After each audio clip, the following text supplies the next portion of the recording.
My name is Marina DeLuca, and when I was 72 years old, my only daughter looked me in the eyes and said 7 words that hollowed out the meaning of my life.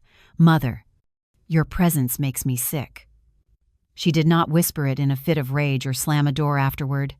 She said it calmly, almost kindly, as if she were offering a diagnosis instead of a sentence.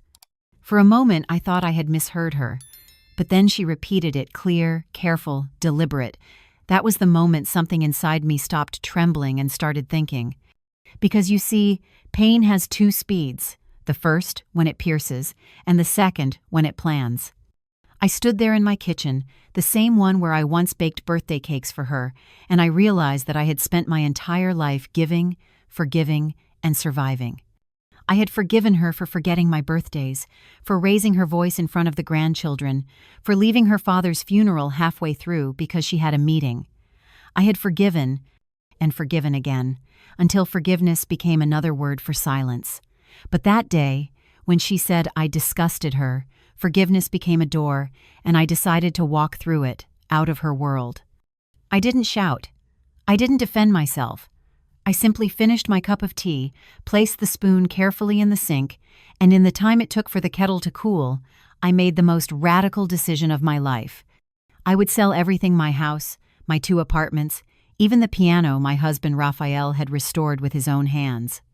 I would liquidate my past and turn it into cash that could not be touched, manipulated, or inherited, and then I would disappear. Disappear.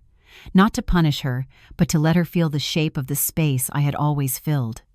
I wanted her to wake up one morning, walk into the kitchen, and find the air heavier, the house quieter, the smell of coffee unfamiliar. I wanted her to wonder what exactly she had lost, a servant or a mother. What she didn't know was that the old woman she pitied had built her life with precision. I had deeds, bonds, savings, hidden in places only I knew. I had a lawyer who trusted my mind more than most men trust their youth. I had spent decades listening to people underestimate me, which is the best kind of training for disappearing without a trace. Still, I am not telling you this story to glorify revenge. I am telling you this because sometimes the only way to be heard is to vanish. When your presence becomes invisible to those you love, your absence becomes a mirror they cannot avoid. The night before I left, I watched Clara, yes, that's my daughter's name, sleep on the couch.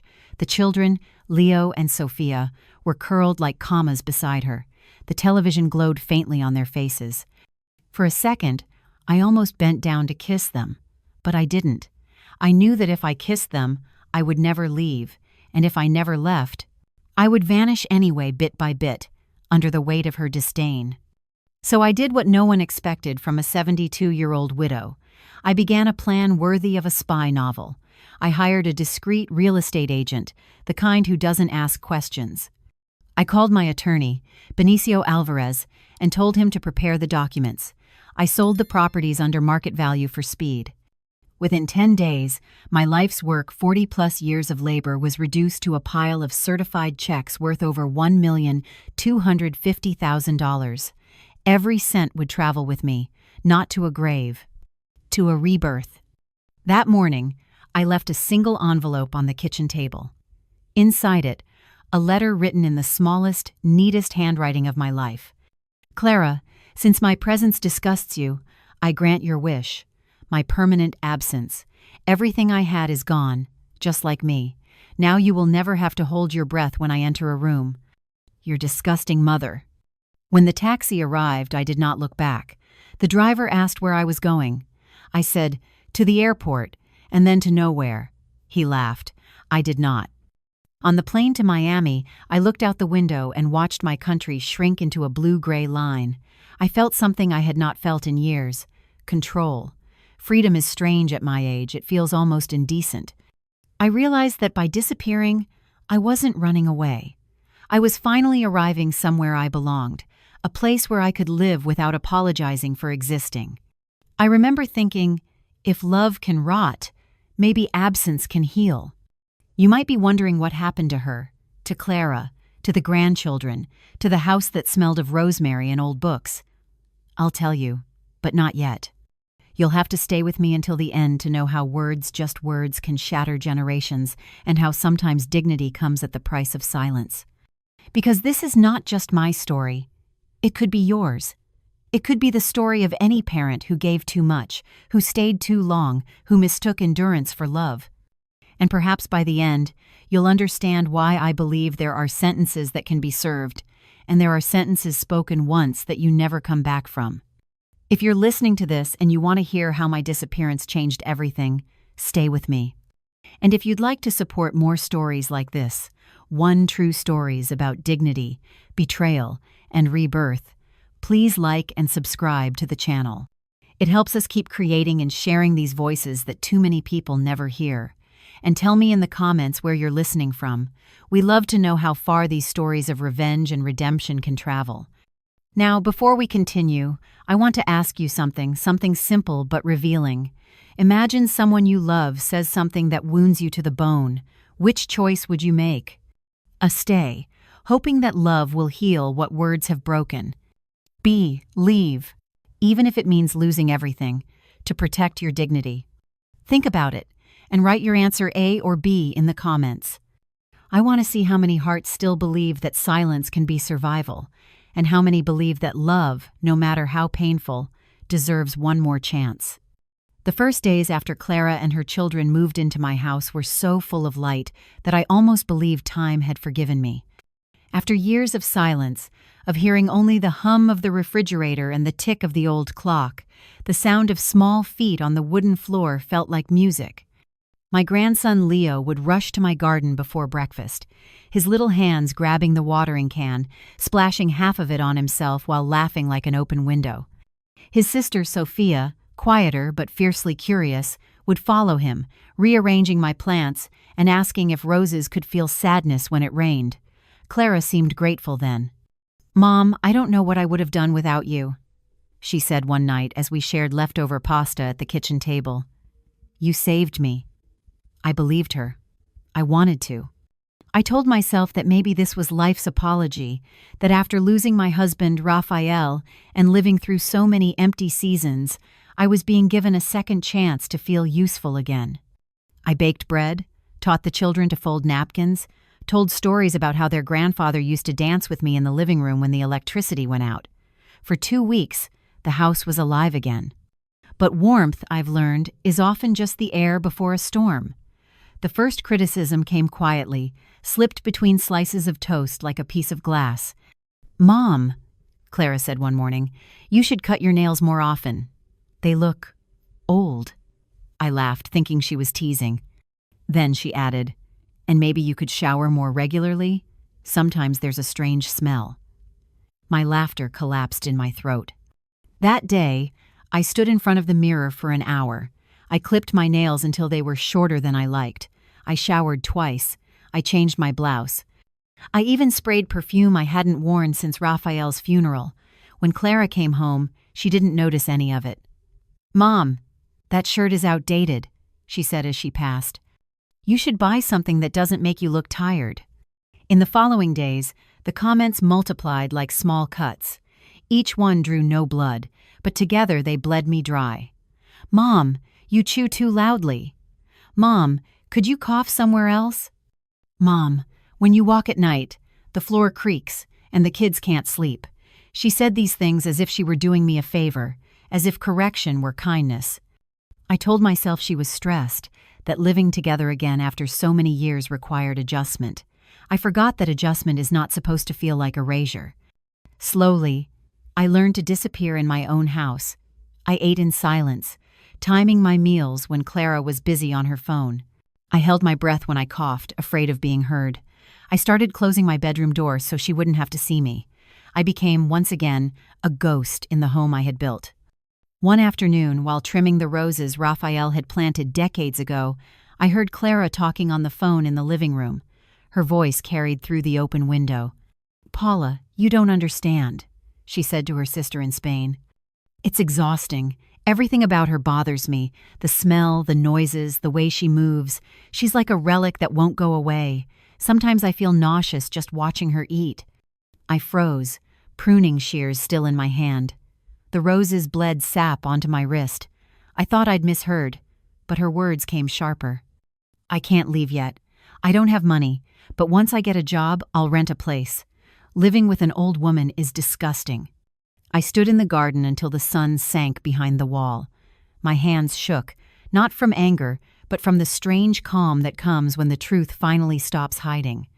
I had imagined her frustration. I had excused her irritations. But this was contempt. That night, I looked at myself again in the mirror. It is astonishing how cruel mirrors can be when you no longer see love in the reflection. My face seemed smaller, thinner, almost transparent. I saw wrinkles where none had mattered before. My eyes looked tired even when I forced them open wide. For a moment I wondered if she was right, if age itself was offensive, if being old was somehow shameful. I pressed my fingers against the glass and whispered, "Is this what disgust looks like?" The next morning I tried to speak to her. "Clara," I said gently, "yesterday I heard what you said to Paula. If my presence makes you uncomfortable, maybe it's better if you find another arrangement." She looked startled, like a thief caught not stealing but thinking about it. "Mom, you weren't supposed to hear that. I was just venting. You know how it is between sisters. It doesn't mean anything." I wanted to believe her. "But it's what you feel, isn't it?" I asked. She looked down. "Mom, I love you, but living together isn't easy for anyone. We just need time to adjust." I nodded. The word adjustment sounded so polite, so civilized, but it was also dishonest. People do not need to adjust to what they love. They adjust only to what they must endure. The days after that were unbearable. Every action of mine seemed to irritate her. If I sat on the couch, she opened a window. If I served dinner, she replaced my plate with another, saying the children got nervous seeing me eat. She asked me not to use the living room after 9 because old people's smell lingers in fabrics. I began to walk softer, talk less, breathe quieter. I existed as an apology. When the grandchildren asked to play cards with me, Clara always had a reason to refuse. "Grandma's tired," she'd say. Or, "Let Grandma rest." The truth was, she didn't want them to see me. Perhaps she was afraid they'd recognize love and ask why she couldn't show it too. A month into this, while preparing tea one afternoon, she came home from the supermarket. Her face looked heavy, her movements quick, as if everything I did slowed her down. "Mom, can you move? I need the counter." "I'm almost done, sweetheart," I said softly. "Just heating water for tea." "Tea again?" she snapped. "You already had some at 3. Do you really need another one?" I put the cup down. "If it bothers you, I'll skip it." She sighed, the kind of sigh that weighs more than any insult. "It's not that it bothers me, Mom. It's just how do I say this without hurting you?" She paused, her hands still on the grocery bag. When she turned to me, her eyes were cold, unblinking. "It's hard to live with you. Everything you do bothers me. The way you eat, the way you breathe, the way you walk. It's like your presence itself disgusts me." There it was, the word, again, disgust, spoken this time not behind my back but to my face. I looked at her for a long moment. In her eyes I saw exhaustion. Yes, but also a strange relief, as if saying it freed her. "It's not your fault, Mom," she added. "You're just old. Old people are unpleasant by nature. I know it's awful, but I can't help how I feel."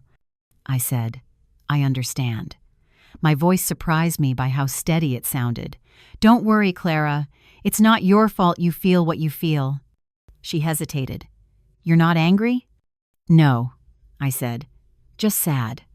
That night, I couldn't sleep. The words echoed in my head until they stopped hurting and began to shape something else, an idea, sharp and clear. If my presence was so intolerable, perhaps my absence would be more peaceful. But not the kind of absence she expected. Not death, not defeat. A deliberate, intelligent disappearance.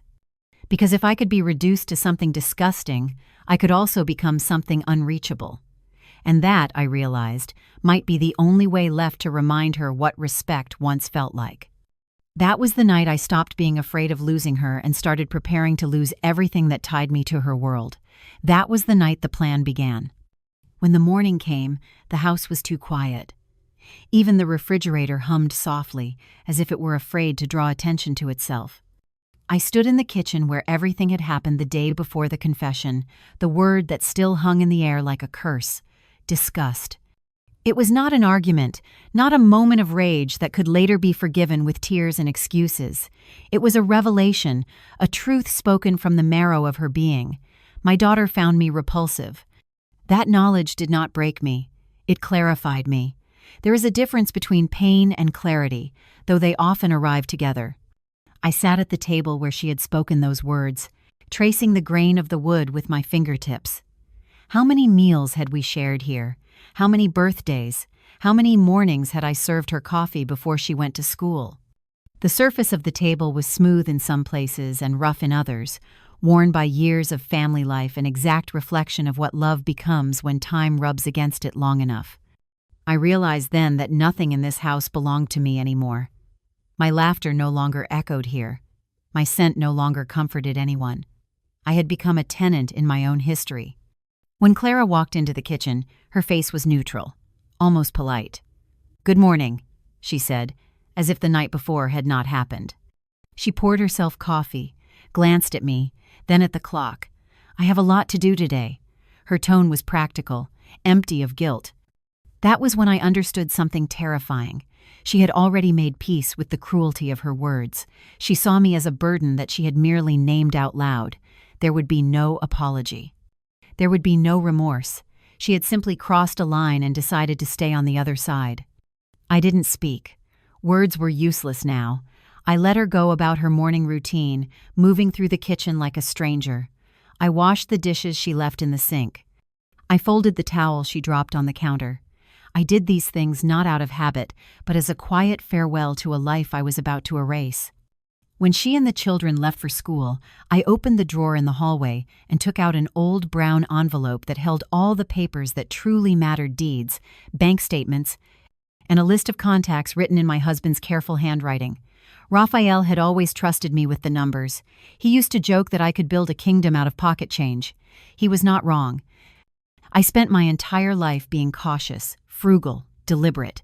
I knew where every coin slept. That morning, for the first time, I thanked my younger self for her discipline. I called my attorney, Benicio Alvarez, and asked him to meet me at his office that afternoon. "It's urgent," I said. "It concerns my will and my properties." He hesitated. "Marina, is everything all right?" "Everything is finally clear," I replied. The drive to his office felt like moving through fog that kept thinning until it turned into sharp daylight. I told him everything, not the emotions, just the facts. How my daughter had told me that my presence disgusted her. How I had decided to leave without a trace. How I wanted to ensure that not a single cent of what I owned would ever pass through her hands. He looked at me for a long moment. "You're serious," he said softly. "Completely." "Marina," he began cautiously, "selling everything and disappearing isn't a small decision. Are you sure you're not reacting out of pain?" "Pain is not the same as confusion," I said. "I am thinking more clearly than I have in years. My daughter has already killed whatever bond we had. I'm just performing the burial." He sighed and leaned back in his chair. "Then we'll do this properly. You'll need evaluations to prove your mental competence in case she ever tries to challenge the sales later." "I already expected that," I said. "Schedule them. I'll pass every test." For the first time since Raphael's death, I felt a sense of purpose that wasn't about survival. It was about reclaiming control. That afternoon, I began what I would later call the disappearance machine. It wasn't a flight of emotion. It was architecture. I organized documents, took inventory of what to sell, and separated items of sentimental value from everything else. I kept a small box, my wedding ring, 2 photos of the children when they were still sweet and unguarded, and a letter Raphael had written me on our 30th anniversary. Everything else, furniture, art, jewelry, was nothing but weight. The next week moved quickly. Benicio arranged for an agency that specialized in confidential sales. I instructed them to price the house and the 2 apartments well below market value. "Sell fast," I told them, "not fair." They warned me I would lose hundreds of thousands. I told them I already lost something worth more. While the agents handled the paperwork, I began practicing silence differently. Not the fearful kind that hides from confrontation, but the deliberate kind that protects your next move. Clara noticed I had stopped commenting on anything. She took my quietness as submission. Every night she looked more comfortable in her cruelty, unaware that the foundation beneath her was dissolving. By the 10th day, everything was ready. The house would close for sale in another 3, but my mind had already moved out. I would liquidate all assets into bank drafts, withdraw the remainder in cash, and store it safely until I could transfer it abroad. I even contacted a travel broker through Benicio to arrange for a one-way ticket under a new name. Every step was calculated, documented, legal yet invisible. I was building a future where my daughter's contempt could no longer reach me. The night before signing the last papers, I walked through every room of the house. Each space had a ghost. Raphael reading the newspaper by the window, the girls laughing on the staircase, me ironing clothes while humming a song from our wedding. The memories didn't hurt anymore. They simply watched me, as if giving permission to go. In the kitchen, the smell of tea lingered. I sat down and wrote the first draft of the letter I would leave behind. It began with her name and ended with a sentence that I rewrote 10 times. Now you will have what you wanted most, my absence. As I sealed the envelope, I realized that I was not escaping humiliation. I was redefining it. People think dignity is a loud declaration. It isn't. Dignity is quiet. It's the sound of your own footsteps leaving a place where you were never seen. On the morning of the signing, I dressed carefully. A gray dress, pearls Raphael had given me, a scarf to cover the tremor in my neck. When I entered Benicio's office, he smiled sadly. "You look like you're going to a wedding," he said. "In a way," I answered. "I'm marrying my freedom." After I signed the documents, he handed me the copies and asked, "And where will you go, Marina?" "Anywhere that doesn't know my name," I said. "Somewhere the sea can teach me to be small again." That night, I returned to the house one last time. Clara and the children were asleep. I placed the envelope on the kitchen table beside her favorite mug and turned off the lights. Outside, the street was silent except for the sound of my own heartbeat. I walked to the taxi waiting by the gate, carrying only a suitcase and a leather bag heavy with bank drafts and cash. As the car pulled away, I looked at the house through the rear window. For years it had been my refuge, then my prison. Now it was simply a structure made of bricks and echoes. I thought of Clara waking up to an empty kitchen, finding the letter, and realizing too late that disgust, once spoken, has a price. When the driver asked where I was going, I said, "To the airport." He nodded. "Vacation?" he asked. I smiled faintly. "No," I said. "A beginning." That was the first time in decades that I felt like I belonged to myself. And as the city lights faded behind me, I understood that sometimes, to save your soul, you must do what seems unthinkable. Vanish, not to die, but to live again this time, untouched by anyone's disgust. The plane touched down just before dawn, when the Miami sky still wore a gray veil and the streets were wet with last night's rain. The air smelled like salt and beginning. For the first time in months, I could breathe without apology. No one here knew my name, my story, or the words that had driven me across an ocean. I had vanished exactly as I had planned. The world hadn't noticed, and that anonymity felt like mercy. I had arrived with one suitcase, a leather bag heavy with certified checks, and a new set of documents under a name that meant nothing to anyone: Marina Lopez. My attorney, Benicio, had arranged everything: an apartment rental under a corporate sublease, a local bank account, and a contact at a small real estate office that specialized in fresh starts. I paid him his fee, thanked him, and told him not to contact me again unless it was life or death. He nodded, the way a man nods when he knows he's watching a ghost board a train. The apartment was small, high above the street, with a balcony that faced the ocean. The furniture was plain but new. There were no memories in the corners, no smells to remind me of the past, only clean air and the low murmur of waves. I opened the balcony doors, let the breeze fill the space, and whispered, "This is mine now." It felt strange to say it. All my life, Everything I'd owned had been shared: house, furniture, laughter, pain. This, finally, belonged to me alone. For the first week, I spoke to almost no one. I walked the nearby streets at dawn, bought fruit from the Cuban market downstairs, and learned the rhythm of a life unobserved. Freedom, I discovered, is not loud. It is the soft click of a lock only you have the key for. Yet freedom without purpose is also an empty sound. I had escaped, yes, but escape is not the same as healing. It's just silence with good manners. On the 10th day, I met Rosa Delgado, a retired librarian who lived 2 floors below me. She was 68, sharp-tongued, kind-eyed, with a habit of talking to her plants as if they were neighbors. She caught me in the hallway and said, "You're new. I can tell because you walk like you don't know who's watching." I laughed, and she smiled. "We play cards on Thursdays," she said. "If you ever get tired of hiding, come join us." I did. The card games were simple, gin rummy, mostly, but the company was complicated in a way that comforted me. Rosa, who'd buried 2 husbands and still wore bright lipstick. Esteban, a widower who hummed tango songs under his breath. Lilia, who claimed to be 90 but looked 75, and flirted with every waiter in the neighborhood. They didn't ask about my past, and I didn't offer it. I became the quiet one with the sad eyes, which was a small mercy, anonymity wrapped in affection. Still, my instincts for survival remained alert. I paid rent in cash, kept my documents locked in a safe under the floorboard, and never used my full name anywhere.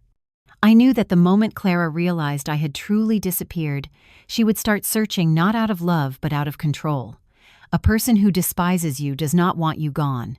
They want you beneath their power. I wasn't naive enough to think she'd just let me vanish without trying to claim what she believed was hers. 2 months after I arrived, a small crack appeared in the illusion of safety. One morning, Varela, the building manager, knocked on my door. "Señora Lopez," he said cautiously, "a man came asking about you, said he was a private investigator looking for his aunt who might be living here." I told him we had no one by that name. His eyes searched mine. Should I be worried? My heartbeat slowed deliberately. "No," I said. "You did the right thing. There's no one by that name here." I handed him an envelope with $200 inside and added, "If anyone else asks, I moved out last week." He nodded once. By evening, I had changed the locks and replaced the name tag on the mailbox with a blank label. That night, I wrote in my journal for the first time since leaving home, "Freedom must be guarded like treasure, because someone is always trying to pick the lock." The investigator never returned, but the incident reminded me that disappearance was not a single act. It was a discipline. I began building what I called my shadow routine, never taking the same route twice, changing the day I shopped for groceries, keeping phone calls short and emotionless. To anyone else, I was just another elderly woman with quiet habits. To me, I was a ghost with a heartbeat. Months passed. Slowly, the rhythm of loneliness began to soften into something else: peace. I woke early, made strong coffee, and watched the sea from the balcony until the sunlight spilled over the water. I volunteered at a small library, Rosa recommended, helping immigrants fill out forms and read English newspapers. Some days I forgot that I was hiding. Then I'd hear a voice on the street that sounded like Clara's, and my chest would tighten again. One afternoon, Rosa and I sat by the ocean, watching children play in the surf. "You never talk about your family," she said. "Did they hurt you that badly?" I hesitated. "They didn't just hurt me, they erased me while I was still standing." Rosa nodded. "Then you did the right thing by leaving. Some people only learn to love you when you become a story they tell." Her words stayed with me. Perhaps she was right. Maybe, to my daughter, I was already a ghost, just one that hadn't realized it yet. But even ghosts can be found. A month later, I received a letter forwarded through the lawyer's office. The envelope bore my old name, Marina De Luca. The handwriting was unfamiliar.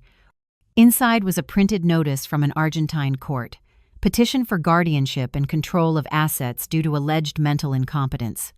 Clara had claimed I was senile, manipulated by predatory advisors, and incapable of managing my affairs. The request included a demand to freeze my accounts and return me to appropriate care. My hands trembled, but not from fear, from fury. It was the oldest trick in the book: declare an elderly person incompetent, then take everything in their name. But this time, she had chosen the wrong opponent. I called Benicio, my voice steady as iron. Send the court the documents I prepared, the notarized evaluations, the recordings of my meetings, the signed statement of competence, and include one more note from me. What note? He asked. I dictated it slowly.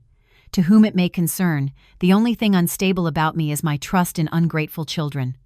He laughed softly. That should do it. The petition died within a week.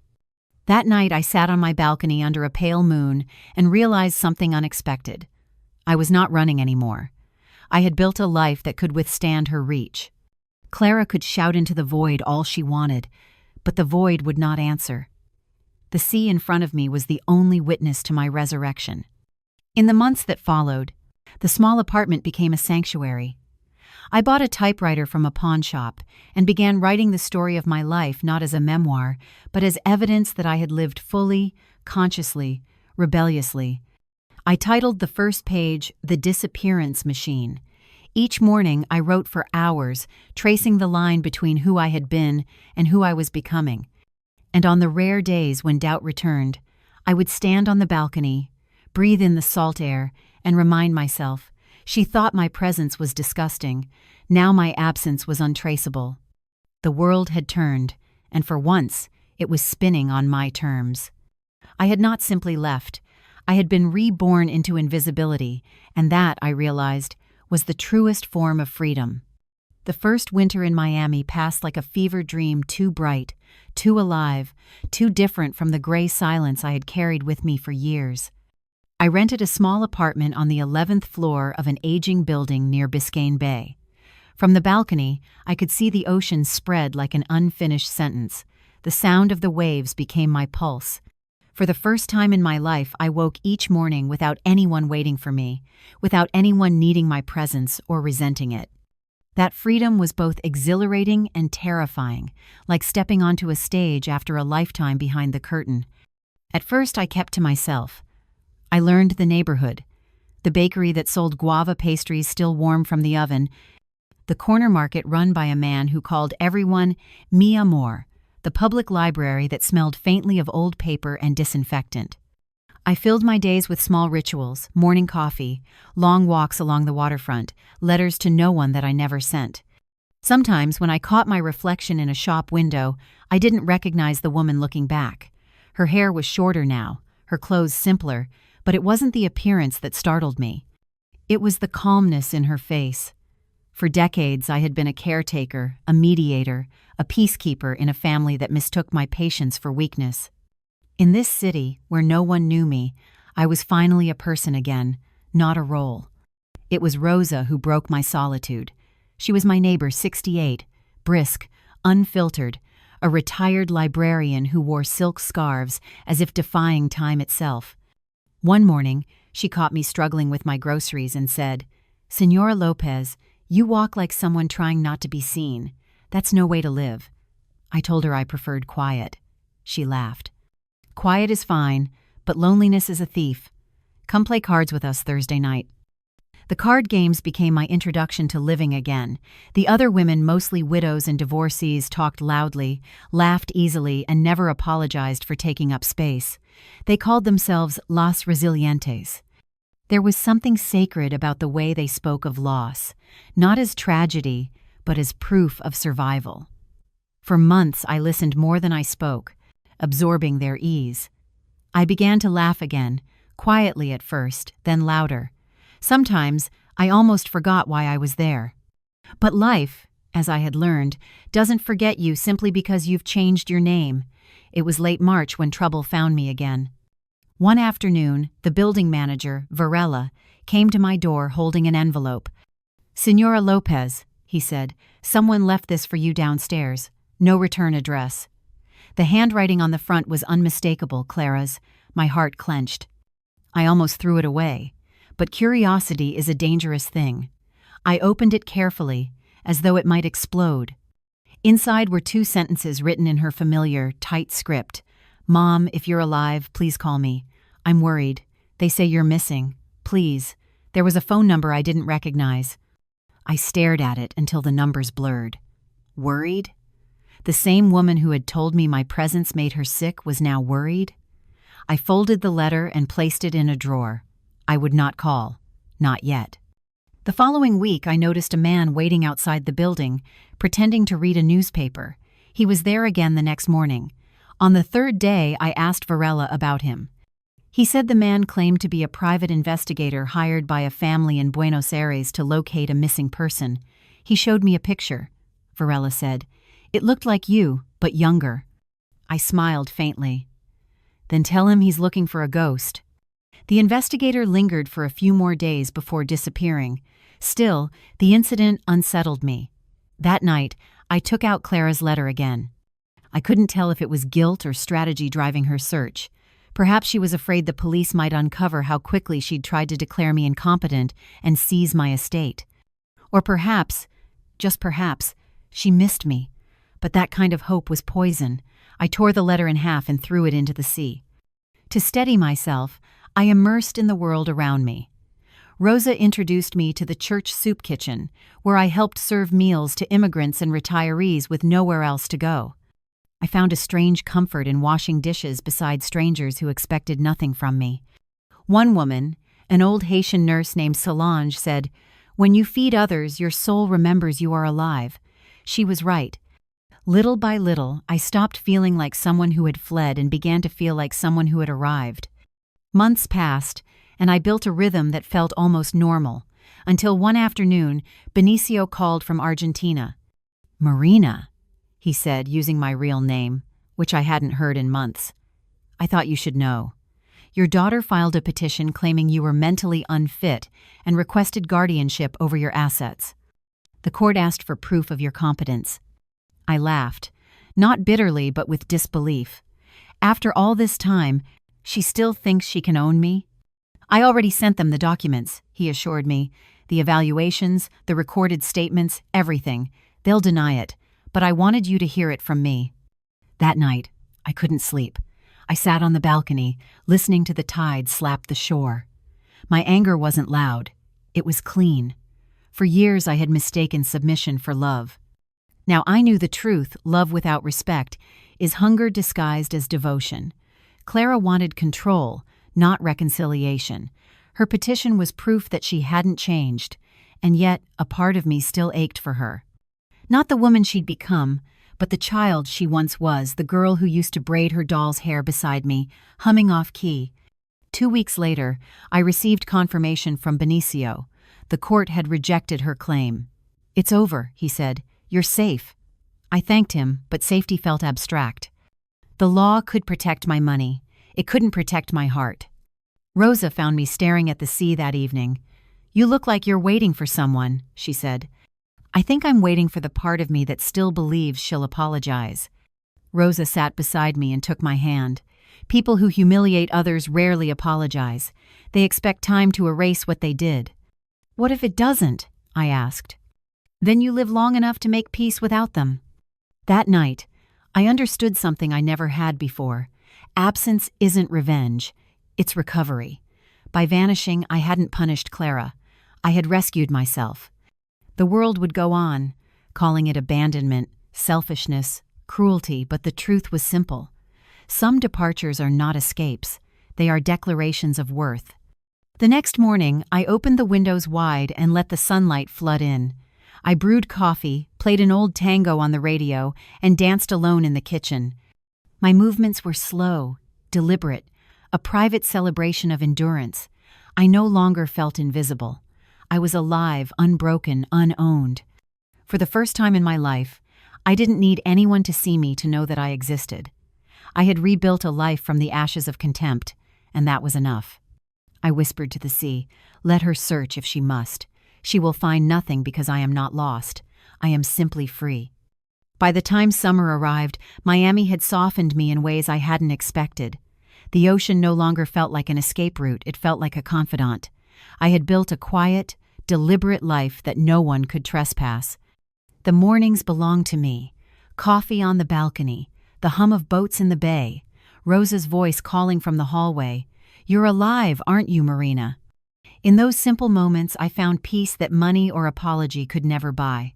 But peace, like glass, is most fragile when it looks flawless. It began with a phone call from Argentina. Benicio's voice was tight, formal. "Marina, I'm sorry to disturb you, but I thought you should know before you hear it elsewhere. Your daughter, she's struggling. Financially, emotionally, she sold the car, moved into a smaller apartment, and took 2 jobs. The grandchildren are not well." For a long time, I said nothing. I just listened to the static on the line. "And?" I finally asked. "She's desperate to find you," he said. "She hired another investigator. She's changed, perhaps." Changed. That word meant nothing to me anymore. People didn't change because they felt remorse. They changed because life punished them. Still, after we hung up, I sat in silence for hours, staring at the water. I imagined my grandchildren, Miguel and Sofia, asking about their grandmother. Did they think I had died? Did they think I'd stopped loving them? The thought was unbearable. That night, I couldn't sleep. I paced the apartment, the echo of Clara's voice still buried in the walls of my memory. "You disgust me." I tried to convince myself that distance was safety, that I owed them nothing. But the truth gnawed at me. Innocence should not pay for cruelty. My grandchildren were innocent. 2 days later, Rosa found me crying on the balcony. "You've received bad news," she said quietly. I nodded. "My grandson tried to hurt himself," I whispered. The words tasted like blood. Rosa took my hand, and we sat without speaking for a long time.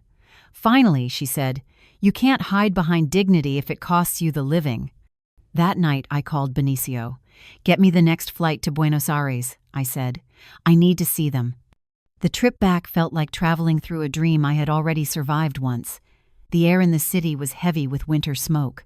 My sister Luciana met me at the airport, tears in her eyes. "You came," she said. "He's in the hospital, but he's alive. He asked for you." At the hospital, the sterile light made everything unreal.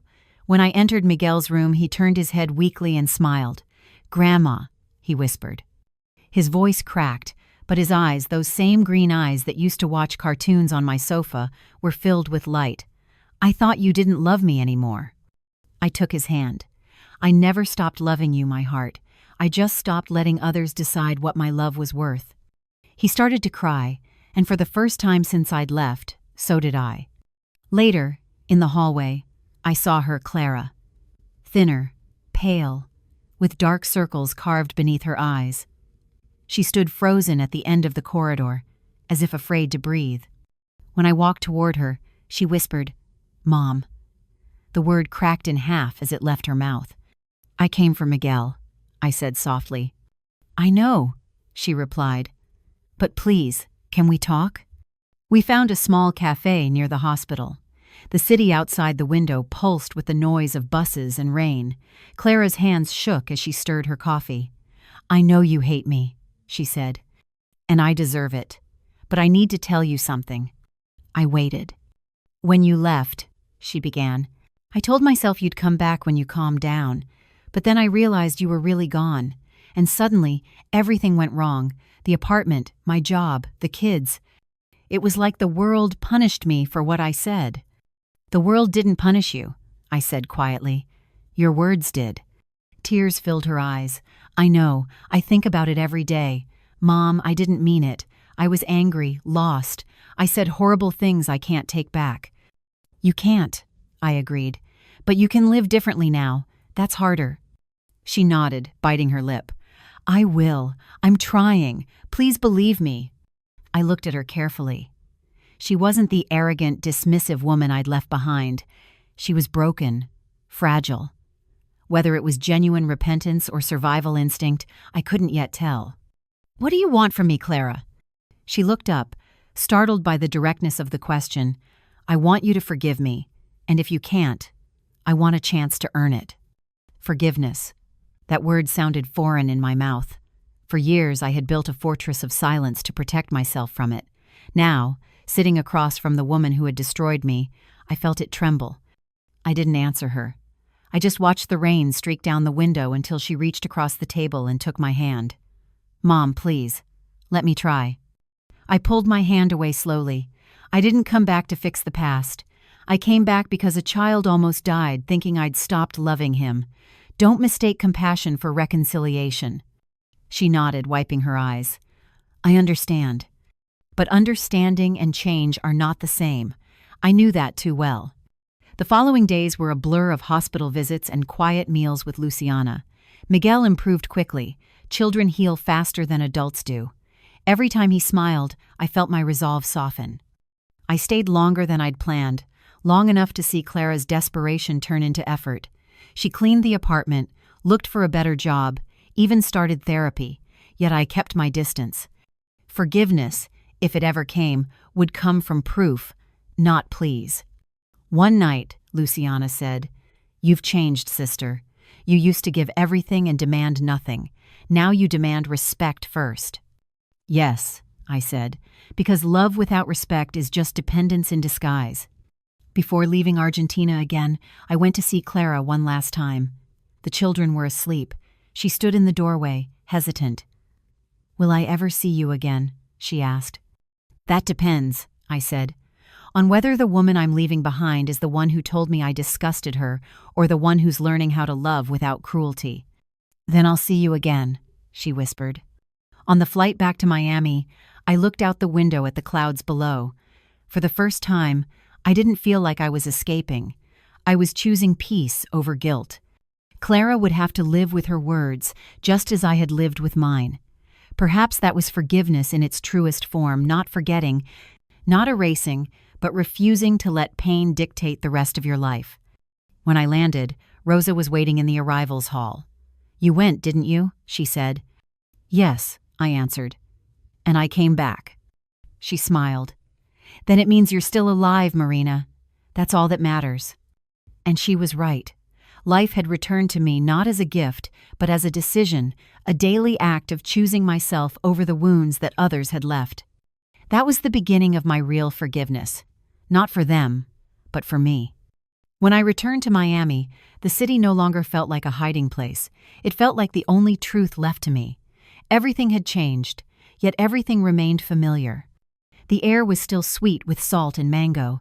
The same bus passed each morning below my balcony, and Rosa still knocked twice before letting herself in, but I was not the same woman who had left this apartment.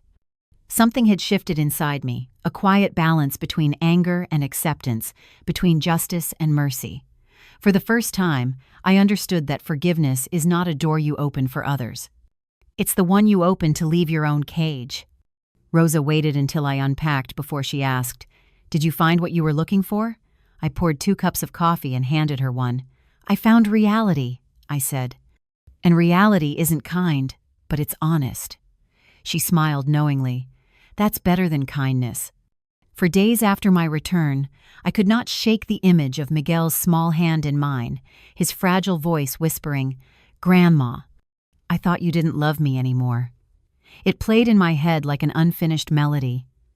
I had left Argentina with a promise to stay in touch. I wrote to the children every week simple letters about the sea, the birds on my balcony, the neighbors who always sang off-key. I didn't know if Clara read them aloud or hid them in a drawer, but I sent them anyway.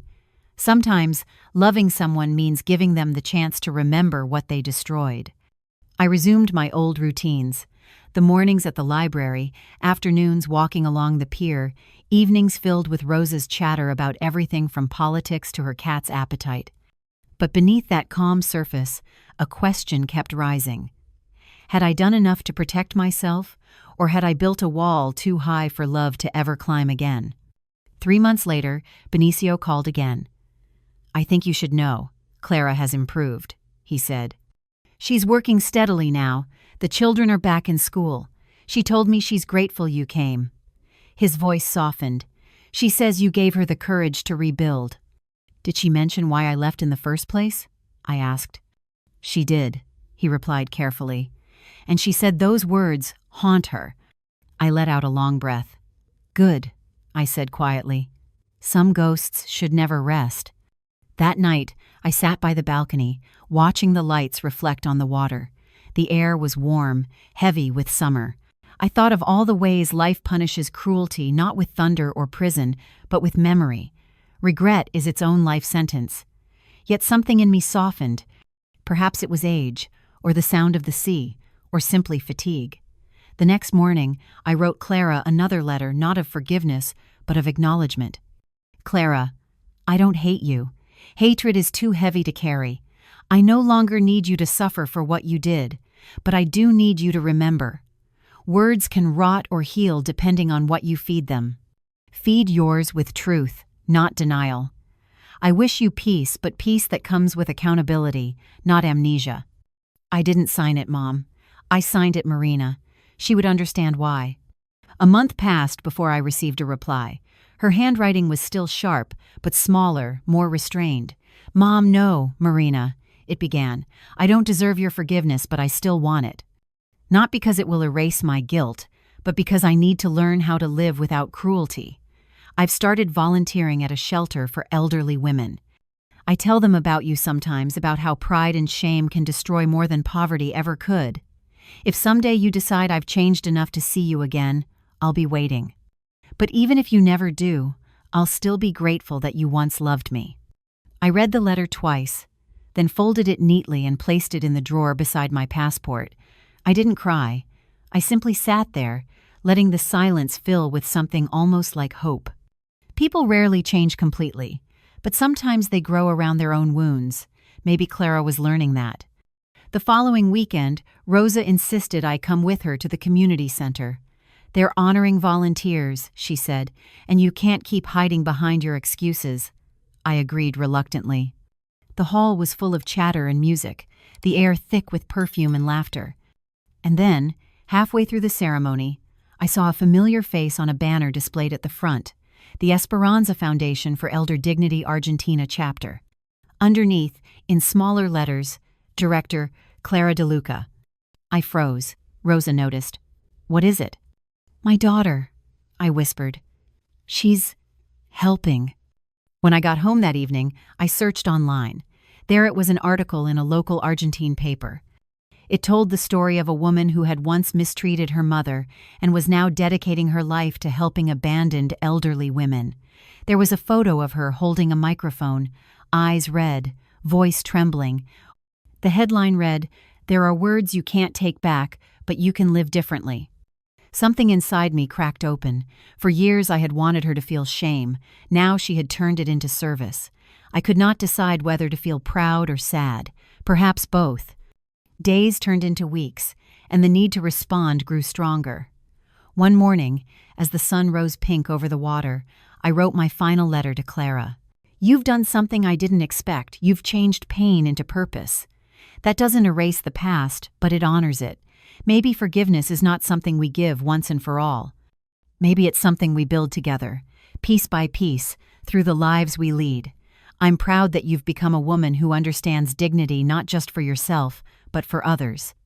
I don't know when or if we'll see each other again, but I no longer carry anger when I think of you.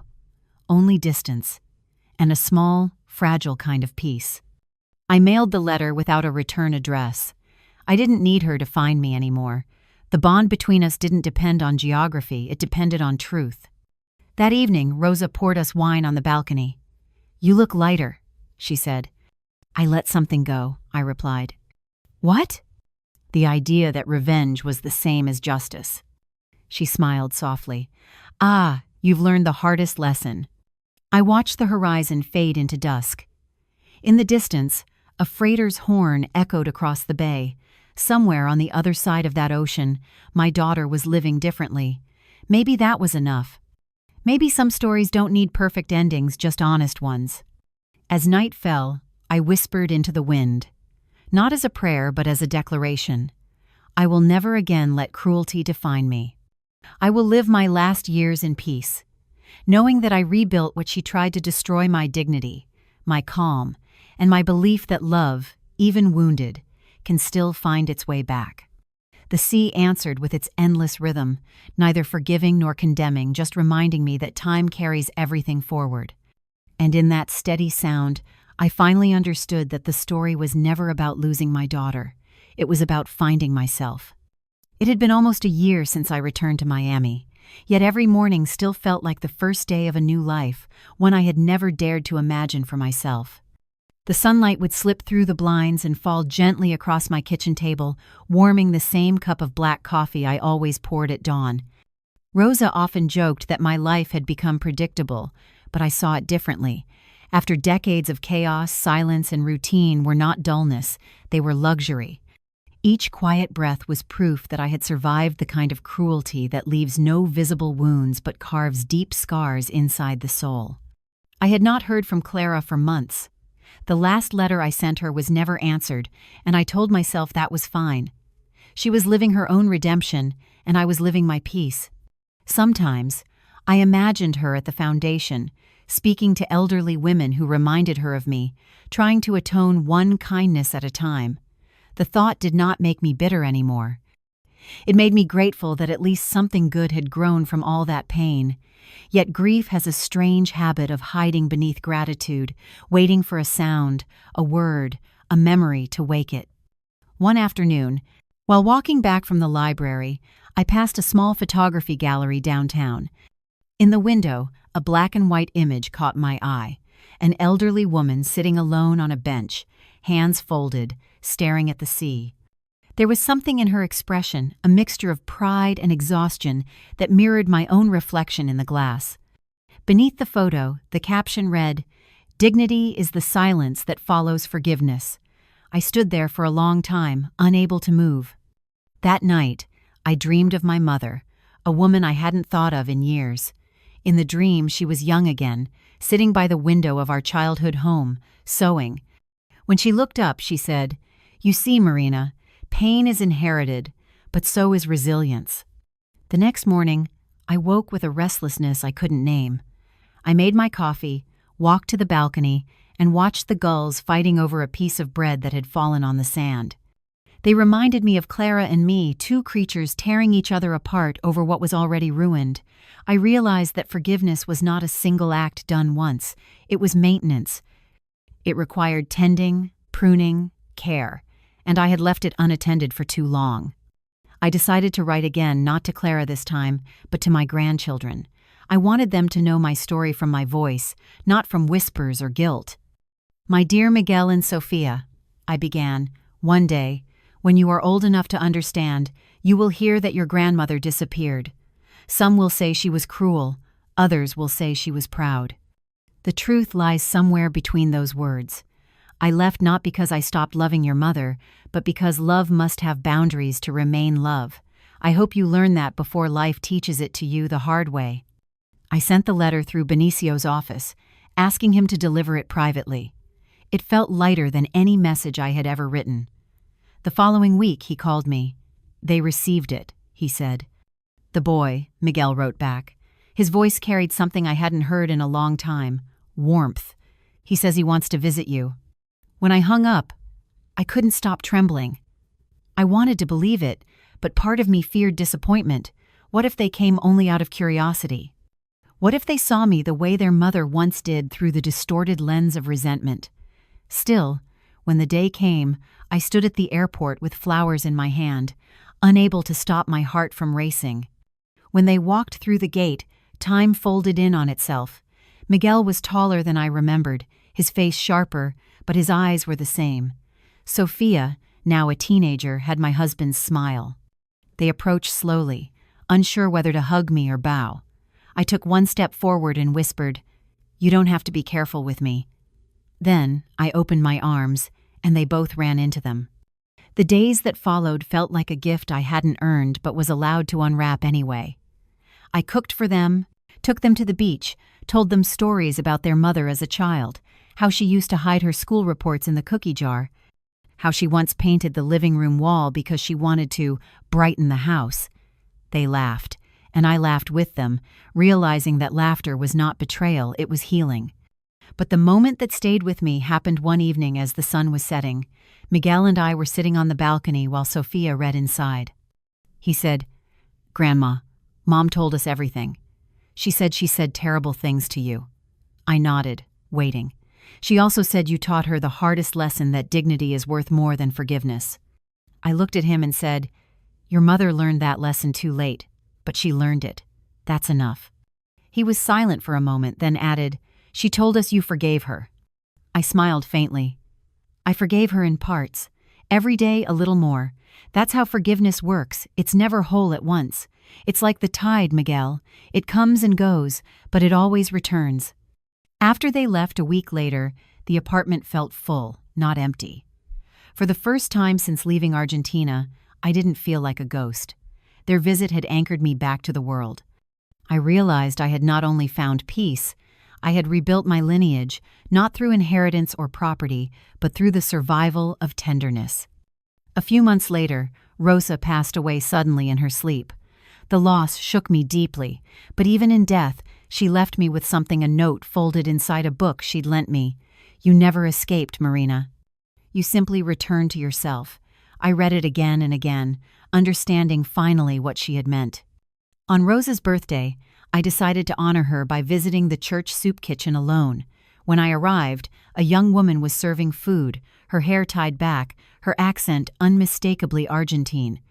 We locked eyes, and in that moment, I saw Clara's reflection in her movements, the same careful kindness, the same hesitation before speaking.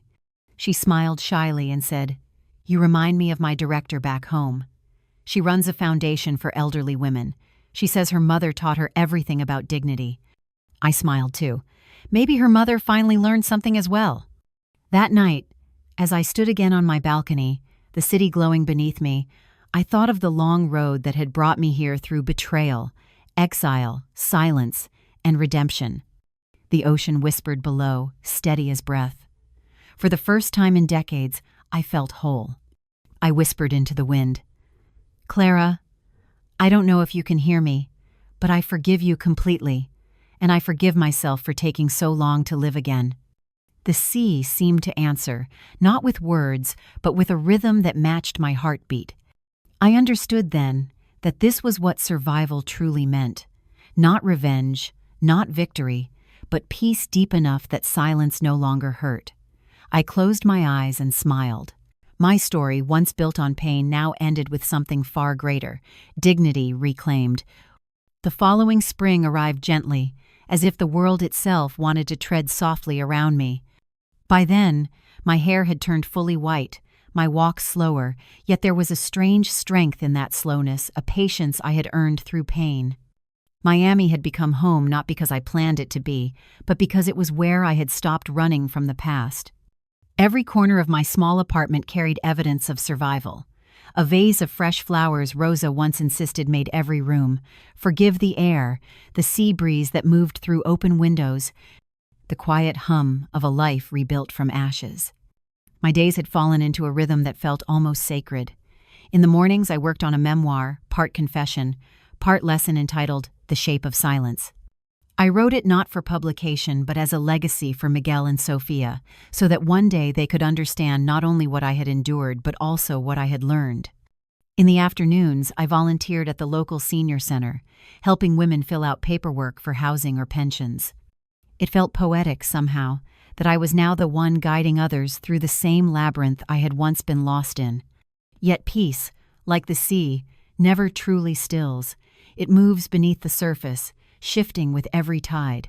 One evening, I received an unexpected call from Argentina. The voice on the other end was timid, almost afraid. Mrs. DeLuca?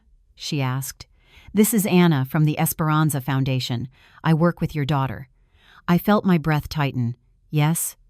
There's something you should know, she said softly. Clara isn't well. She's been hiding it, but the doctors say it's serious. She wanted to call you herself, but she didn't have the courage.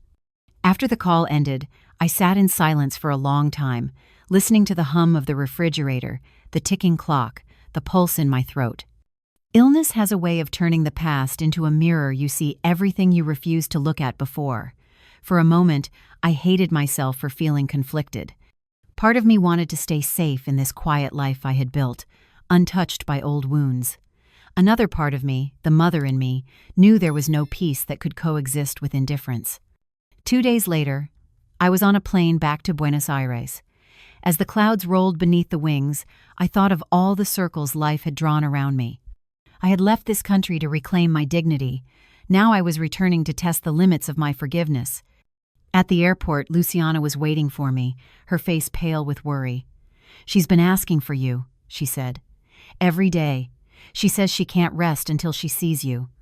When I entered the hospital room, the sight of Clara nearly stopped my heart. She looked smaller, frailer, the fire that once fueled her arrogance now dimmed to embers. Tubes ran from her arms, her hair thinned, her lips cracked from medication, but her eyes, those same eyes that once glared with contempt, lit up the moment they found me. "Mom," she whispered, her voice trembling. I took a chair by her bedside, unsure if I had come as a mother, a witness, or a stranger. "You look different," I said quietly. "So do you," she replied. "You look at peace." "I am," I said, "but peace doesn't erase memory." She nodded, tears spilling down her cheeks. "I know. I remember everything, every word I said to you." There was a long pause, heavy with the ghosts of all we had not said in years. Finally, she whispered, "I didn't just hurt you, Mom. I hurt myself. Every day since you left, I've lived with the sound of my own cruelty echoing in my head. I founded that foundation not to fix my image, but to punish my heart, to remind myself who I once was and who I must never be again." Her words trembled like the edge of a confession, fragile yet sincere. I reached for her hand. It felt like holding a child again, warm, desperate, human. "Clara," I said softly, "redemption is not punishment. It's permission. You've already suffered enough. Let life forgive you now." She looked at me, disbelief in her eyes. "You forgive me?" "I forgive you," I said simply, "because I can't carry this pain into whatever years I have left. But understand, this forgiveness isn't a gift to you. It's a release for me." Her breath caught, and she cried openly, freely, like a child. I held her, the way I once had when she was small and feverish.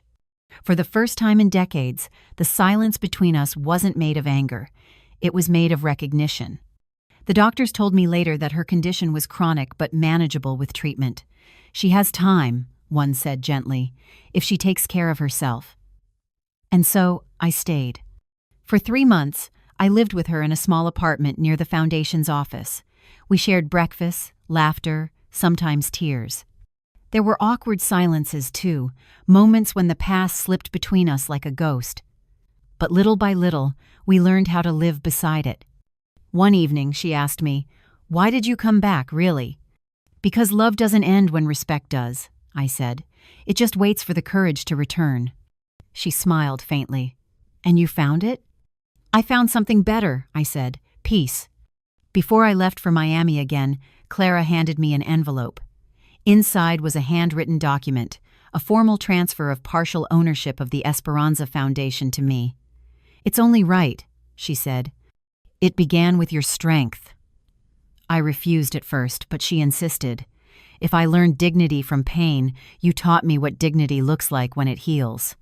When I flew home that final time, I looked out at the clouds again and thought of all the versions of myself I had, been the invisible woman, the humiliated mother, the runaway, the ghost, and now, at last, the survivor, who could look back without bitterness. Back in Miami, I continued volunteering, but I also began teaching writing workshops for older women, encouraging them to turn their memories into stories. "If you don't tell your story," I would say, "someone else will, and they'll get it wrong." Months later, I received a photo from Clara, her and Miguel, standing beside a plaque that read, "The Marina de Luca Hall, in honor of resilience and dignity." My eyes filled with tears. Not of sorrow, but of something far purer, the peace of being seen. At last, not as a victim or a ghost, but as a woman who had turned humiliation into legacy. That night, as the sea whispered against the shore outside my window, I realized that the story was no longer about me or Clara. It was about every woman who had been silenced, diminished, or made to feel unwanted and found the strength to rise again. I turned off the light, smiled into the darkness, and whispered, "It was worth it. Every wound, every word, every beginning." And for the first time in my 73 years, I slept without dreams, because I no longer needed any. I was already living the one I had fought for. The morning the letter arrived, the sea was calm. The light spilled through the blinds like liquid gold, soft and unhurried. I had been sitting at my kitchen table, reviewing pages of my memoir, when the sound of the mail slot startled me. I almost ignored it. It was usually bills or newsletters from the community center, but something made me rise. The envelope was thick, cream-colored, the kind that carried weight even before it was opened. My name was written in an elegant, looping hand I hadn't seen in months. Clara's. For a long moment, I couldn't move. I traced the letters of my name with a trembling finger before sitting down and breaking the seal. Inside, there was a single sheet of stationery, and beneath it, a photograph, Clara, Miguel, and Sofia, standing in front of the Esperanza Foundation, smiling beneath a banner that read, "Grand opening of the Home for Women Without Family funded by the DeLuca Legacy." My eyes blurred before I reached the first line. "Mom, if this letter finds you, I want you to know that everything you taught me about strength, dignity, and truth has finally become the compass of my life. I've made peace with the past. I've forgiven myself, not because I deserve it, but because I finally understand your kind of love, the kind that doesn't destroy itself to be loved back."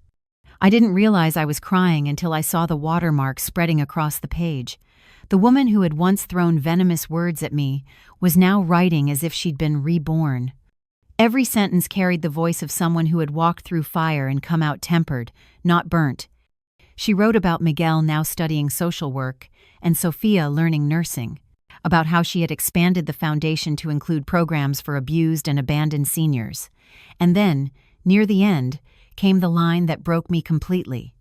"I've built something that carries your name, Mom. I hope one day, if you can, you'll come see it.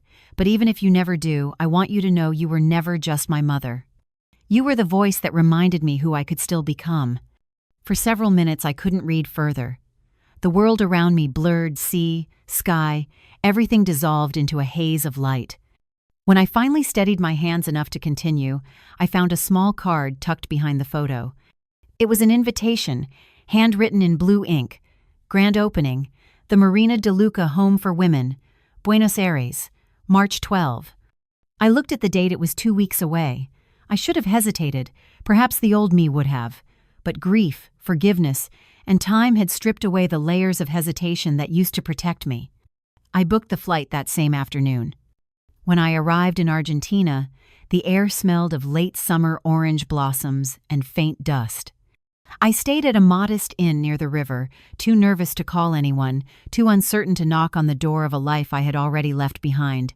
The night before the ceremony, I couldn't sleep.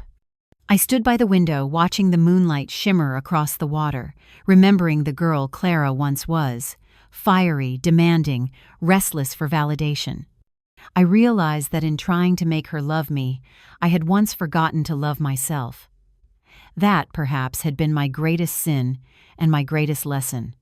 The next morning, I dressed in a pale blue dress Rosa had once said made me look like forgiveness itself. The foundation stood in the old quarter, a beautifully restored mansion with iron balconies and ivy spilling down its walls. Dozens of people were gathered outside, journalists, volunteers, women from the shelters. I lingered near the edge of the crowd, anonymous but content to simply watch. Then I heard her voice. Clara stood at the podium, speaking into the microphone, her tone steady but emotional. "This building is more than a home," she said. "It's a symbol of what love can rebuild, even after betrayal and loss. My mother taught me that dignity isn't something others can give or take, it's something you decide to defend." Everything I am now began with her courage. People clapped. I froze. She hadn't seen me. But when the applause faded, her eyes swept the crowd and stopped. For a heartbeat, she seemed unsure if she was seeing a ghost. I gave a small nod. Her lips trembled into a smile, and she whispered into the microphone, "She's here." There was a murmur through the crowd. She stepped down from the stage and walked toward me, slowly, like someone crossing a fragile bridge. When she reached me, we didn't speak. We just held each other, the noise of the world dissolving into silence. "Mom," she finally whispered. "You came." "I told you," I said softly. "I always return when love asks gently." We toured the home together that afternoon. The rooms were bright and clean, filled with laughter, the walls painted in soft pastels. Women of all ages smiled as we passed, many of them calling me Signora Marina even before I introduced myself. On one wall hung a plaque, dedicated to every woman who was told she was too old, too poor, or too broken to begin again. When I saw it, I felt Rosa beside me, her voice echoing in memory. "You never escaped, Marina. You simply returned to yourself." That evening, we sat together on a bench outside as the sun melted into the horizon. Clara rested her head on my shoulder. "Do you think we wasted too many years, Mom?" she asked. "No," I said. "We just needed time to grow into the kind of people who could love each other without fear." She smiled faintly. "I used to think forgiveness meant forgetting. And now? Now I think it means remembering without bleeding." I nodded. "Then we've both learned well." When I flew back to Miami a few days later, I carried no gifts, no souvenirs, only peace. I left behind the bitterness that had once shaped my every breath. My life, once defined by betrayal, had come full circle into meaning. Back home, I finished my memoir. On the final page, I wrote, "Forgiveness is not weakness. It is the highest form of revenge, because when you forgive, you declare that nothing and no one can own your soul again." The book ended there, but my life did not. I continued teaching at the community center, telling stories of women who fought to reclaim their dignity. Sometimes I shared mine, though I changed the names. Each time, the listeners cried, not for me, but for themselves, because every woman carries a version of my story. On the day the first printed copies of The Shape of Silence arrived, I placed one on the table and whispered to the sea outside my window, "Rosa, Luciana, and even you, Clara, we did it." The ocean answered with a rhythm I'd learned to recognize, not approval, not judgment, just life, moving forward. That night, before going to bed, I looked in the mirror and saw not the woman who had been humiliated, exiled, or wounded, but the woman who had chosen her own ending. I smiled at my reflection and said softly, "This is what peace looks like." And for the first time, I realized that the story had never truly been about losing or regaining a daughter. It was about becoming the kind of mother, the kind of woman who could finally belong to herself. In the end, Marina's story was never about the loss of a daughter or the reclaiming of an inheritance. It was about something far greater, the quiet revolution of a woman who refused to let pain define her. Her journey began in betrayal, but it ended in self-possession. Through humiliation, exile, and heartbreak, she learned that survival isn't just about staying alive. It's about learning how to live with dignity after others tried to take it away. The scars of her past didn't vanish. They simply became proof of endurance. When she forgave Clara, she wasn't excusing cruelty. She was freeing herself from its shadow. That is what true power looks like, not in revenge, not in wealth, but in peace that cannot be shaken. Marina's transformation also teaches us that love and forgiveness are not opposites, they are stages of the same strength. Love gives us the courage to endure, forgiveness gives us the courage to let go. Her dignity was not inherited or granted by others. It was rebuilt, one act of choice at a time, choosing to walk away, to start over, to forgive without forgetting. By the end, she became living proof that the past cannot destroy those who learn from it. Her story reminds every listener that it is never too late to begin again, to reclaim your voice, and to turn your pain into something meaningful. For all of us living in today's world faced with betrayal, disappointment, or loss, Marina's path offers a simple but profound lesson. Don't let anyone make you believe that your worth depends on how they treat you. Peace is not found in others' apologies, it's built in your own heart. Whether you're repairing a broken relationship, forgiving yourself for past choices, or rebuilding after failure, remember, dignity is the one thing no one can take unless you hand it to them. Protect it fiercely, live it proudly, and share it kindly. Now, I'd love to hear your thoughts. Have you ever had to forgive someone not for their sake, but for your own peace? What helped you find the strength to do it? Share your answer in the comments so we can learn from one another's journeys. And if this story touched you or reminded you of your own path, Please like this video and subscribe to the channel. Your support helps us continue creating more heartfelt, meaningful stories like this one. Thank you for being here. You're part of this family now.